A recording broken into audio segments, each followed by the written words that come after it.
Recruitments కూడా చాలా అన్యాయంగా చేశారు అధ్యక్ష. ఎందుకంటే రూల్స్ ప్రకారం పేపర్ నోటిఫికేషన్ ఇచ్చి రూల్ ఆఫ్ రిజర్వేషన్ అబ్జర్వ్ చేస్తూ అవుట్ సోర్సింగ్ కానివ్వండి లేకపోతే కాంట్రాక్ట్ సర్వీస్ కానీ తీసుకోవాలి అధ్యక్ష. కానీ ఆ గత ప్రభుత్వం ఏం చేసిందంటే న్యూస్ పేపర్స్లో నోటిఫికేషన్ ఇవ్వకుండా వెబ్ నోటిఫికేషన్ ఇచ్చేసి దాదాపు 60 మందికి కనీస అర్హత లేకోకుండా కనీస క్వాలిఫికేషన్ లేకోకుండా వాళ్ళ నియామకాలు చేశారు అధ్యక్ష. ఈ 60 మందే కాకుండా ఒక 19 మందిని సాక్షి మీడియాలో పనిచేసిన వాళ్ళని, అదేవిధంగా ఐప్యాక్లో పనిచేసిన వాళ్ళని, ఐ డ్రీమ్లో పనిచేసిన వాళ్ళని కూడా ఇర్రెగ్యులర్గా రిక్రూట్మెంట్ చేయడం జరిగింది అధ్యక్ష. సో వీటన్నిటి మీద కూడా తప్పుకోకుండా చర్యలు తీసుకుంటామని చెప్పేసి కూడా నేను మనవి చేస్తాను అధ్యక్ష. మరి విజిలెన్స్ రిపోర్ట్ ఏదైతే ఇచ్చారో ప్రాథమికంగా దాని మీద తప్పకుండా డిపార్ట్మెంట్లో ఎంక్వైరీ, ఎందుకంటే సిఐడి ఎంక్వైరీ పెండింగ్లో ఉంది కాబట్టి ప్రాథమిక ఆధారంగా తప్పకుండా బాధ్యులైన అధికారుల మీద చర్యలు తీసుకుంటూ కూడా జరుగుతుంది అధ్యక్ష.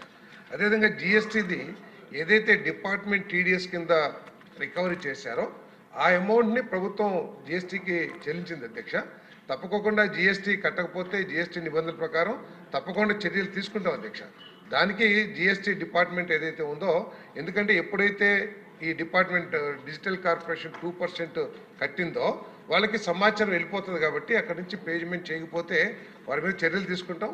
అంతేకాకుండా ఈ డిజిటల్ కార్పొరేషన్ తరపు నుంచి కూడా మరి దాన్ని పర్స్యూ చేసి వారి మీద చర్యలు తీసుకుంటానికి కూడా ఆర్డర్స్ ఇస్తామని చెప్పేసి కూడా మనం చేస్తాం అధ్యక్ష.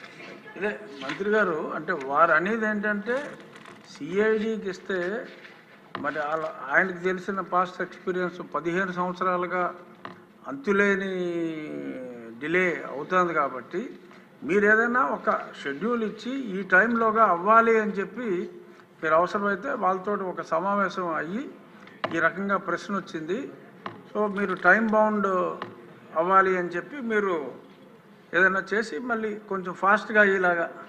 తప్పకుండా అధ్యక్ష. ఏదైతే జిఎస్టీకి సంబంధించి ఈ ఇర్రెగ్యులర్ పేమెంట్స్ సంబంధించి చెప్పారో వెంటనే డిపార్ట్మెంట్ చర్యలు తీసుకుంటాను అధ్యక్ష, ఆర్డర్స్ ఇస్తాము. అదేవిధంగా జిఎస్టీ పేమెంట్స్కి సంబంధించి ఏదైతే గౌరవ సభ్యులు ఎవరైతారో అవసరమైతే జిఎస్టీ సంబంధిత అధికారులతో కూడా మాట్లాడి వాళ్ళు పేమెంట్ చేసింది లేనిది అవన్నీ కూడా ఎంక్వైరీ చేసి వారి మీద కూడా చర్యలు తీసుకునే విధంగా అవసరమైతే రికవరీ చేయడానికి ఏదైనా అవకాశాలు ఉంటే ఆ ప్రొసీడింగ్స్ కూడా స్టార్ట్ చేస్తారు అధ్యక్ష. కానీ ఏదైనా కానీ ఫైనల్ యాక్షన్ తీసుకోవడానికి సిఐడి రిపోర్టు అనేది కావాల్సిన అవసరం ఉంది. ఎందుకంటే డీజీ గారే సిఐడి ఎంక్వైరీకి ఆదేశించారు కాబట్టి, సూచన చేశారు కాబట్టి ఆ రిపోర్ట్ ఇచ్చిన తర్వాత కరెక్ట్ విజిలెన్స్ వాళ్ళు సిఐడికి చెప్పి సిఐడి వాళ్ళు ఇంకో పోలీస్కి అప్పచెప్పి ఇది ఇట్ కాంట్ గో ఆన్. అంటే ప్రాథమికంగా ఏదైతే చెప్పారో విజిలెన్స్ రిపోర్ట్లో దాని మీద చర్యలు వెంటనే ప్రారంభిస్తారు.